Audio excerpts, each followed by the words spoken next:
he could have taken the secret to his grave. For over 50 years, Sammo Hung chose silence over sensation, protecting a friendship that the tabloids tried to turn into a blood feud. Now, at 74 years old, one of the last men alive who truly knew Bruce Lee is finally speaking, and what he's revealing changes the story we thought we understood. For decades, a persistent legend has followed both men through fan forums, martial arts documentaries, and pulpy magazine retrospectives. The story goes that Sammo Hung and Bruce Lee despised one another, that their rivalry on set was so intense it boiled over into a real physical confrontation, and that only one of them walked away with his pride intact. It's the kind of story that sells magazines and fuels YouTube comment sections. Two titans of Hong Kong action cinema locked in a secret war neither could admit to publicly. The trouble is, it was never true. And the real relationship between these two men, one raised in the brutal discipline of a Peking opera school, the other a street fighter from the alleys of Kowloon, was something far more human than the myth ever allowed. To understand why this story matters, you have to go back to two childhoods that could not have been more different. Sammo Hung was born in Hong Kong in 1952 and sent, at the age of 9, into the China Drama Academy, a boarding school for Peking opera performers run under the strict supervision of Master Yu Jim Yuan. Life inside those walls was unforgiving. Students woke before dawn for hours of acrobatics, stage combat, and vocal training, and mistakes were punished with real physical discipline. It was there that Sammo became the eldest of a group of students who would later be nicknamed the Seven Little Fortunes, a troupe that included a young Jackie Chan and Yuan Biao. As the big brother of the group, Sammo took on a protective role early, reportedly using money from his own early film work to help feed younger classmates who were exhausted and underfed from the school's grueling routine. That sense of responsibility, of using his strength to shield people rather than dominate them, would define how he approached friendship for the rest of his life. Bruce Lee's path could not have looked more different on paper. Born in San Francisco but raised in Hong Kong, Lee was a restless, headstrong teenager who ran with street gangs and got into frequent fights around Kowloon. According to Matthew Polly's definitive 2018 biography, Bruce Lee, A Life, a serious rooftop brawl in 1958 that drew police attention became something of a turning point, pushing his parents to place him under the instruction of Wing Chun master IP Man. Lee absorbed the fundamentals quickly, but his restlessness didn't disappear, and it eventually contributed to his family, sending him to the United States, where he would spend his late teens and early 20s building a new life teaching martial arts and slowly working his way into American film and television. These two very different young men were on separate trajectories entirely, one rising through the rigid hierarchy of Hong Kong's opera and stunt world, the other clawing his way into an industry that wasn't sure it wanted him. Their paths crossed properly in 1971, when Lee returned to Hong Kong to star in The Big Boss for Golden Harvest, the film that would relaunch a career on Asian screens before Fist of Fury cemented his stardom the following year. By this point, Sammo was already an established stunt coordinator and fight choreographer on the Hong Kong studio circuit, respected for his work ethic and his instincts as a performer. Word of Lee's speed had spread across the set almost immediately, and Sammo, ever curious, wanted to see it for himself. According to accounts Sammo has given in interviews over the years, including conversations with the South China Morning Post, he approached Lee directly one afternoon between takes and asked, essentially, whether the rumors about his speed were true. It would have been easy to read that kind of question as a challenge, an attempt to test a new star's ego. But Lee, by every account, took it as an invitation rather than an insult. He smiled, and before Sammo could properly react, threw a kick that stopped just inches from his face. Sammo has described being genuinely stunned, not embarrassed, but amazed, because he realized in that instant that he had never seen anyone move with that kind of controlled explosiveness. Instead of anger or wounded pride, what followed was admiration.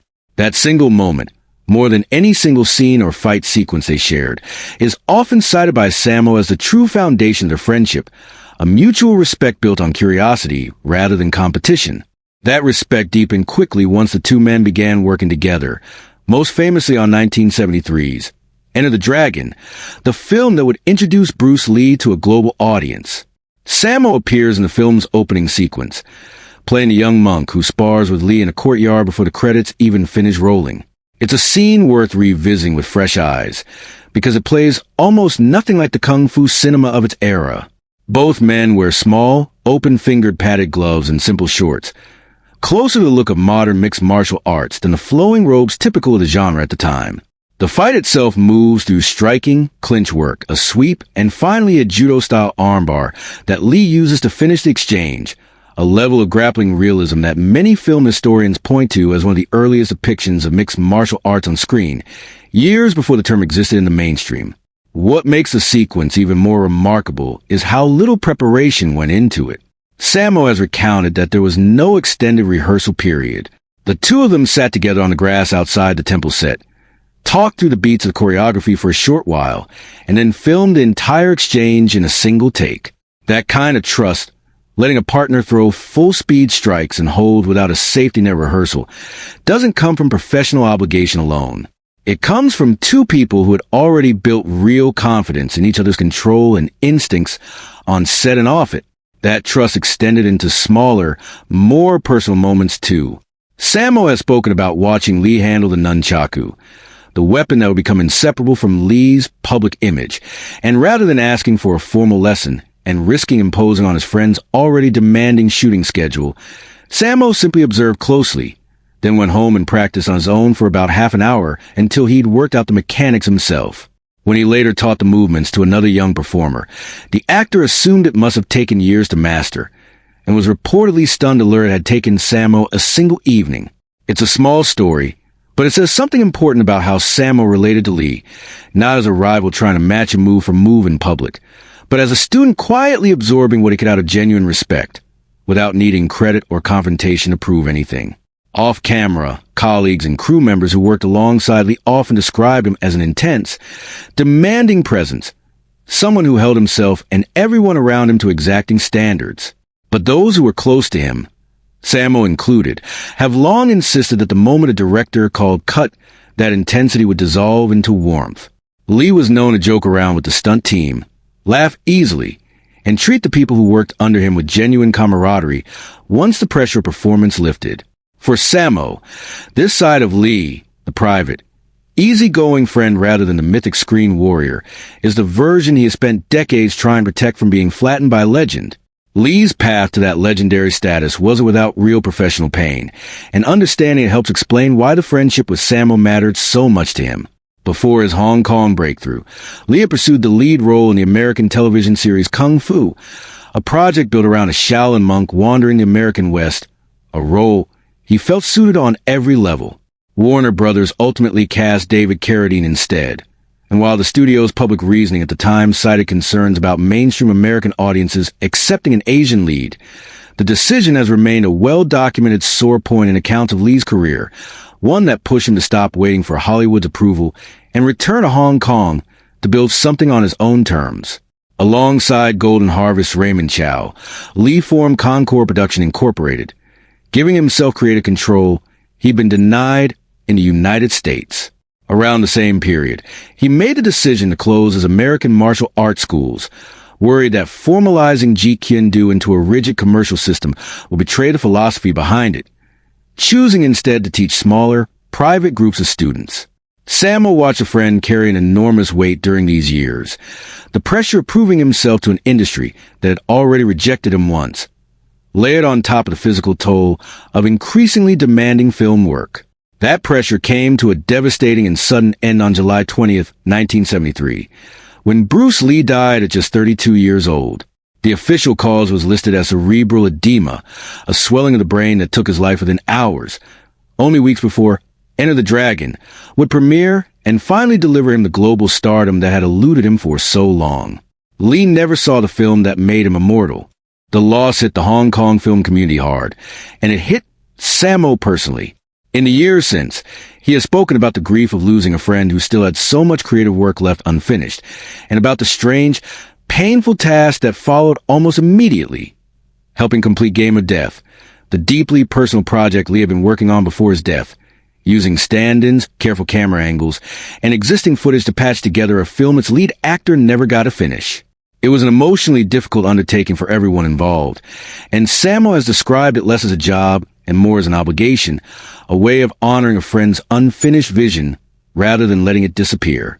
More than 50 years later, Sammo Hung remains one of the very last people alive who knew Bruce Lee not as a poster or a legend, but as a person, someone who laughed easily between takes, who taught without ego, who tested a curious stuntman's reflexes with a smile instead of a fist. Sammo went on to build an enormous career of his own as an actor, director, and one of the most influential action choreographers in Hong Kong cinema history, including his celebrated fight direction work on the Ip Man series decades later.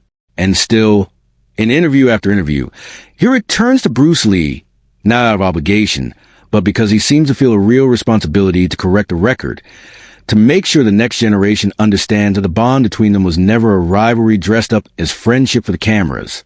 It was the real thing. As the years pass, fewer and fewer people remain who can speak to who Bruce Lee actually was once the cameras stopped rolling, which makes Sammo's memories feel less like nostalgia and more like something worth protecting. What he's really been defending all these years isn't just his own reputation or even Lee's. It's the truth of a friendship that never needed a fabricated fight to make it interesting. Because the real story, two young men from opposite worlds who found something rare in each other, was always enough on its own.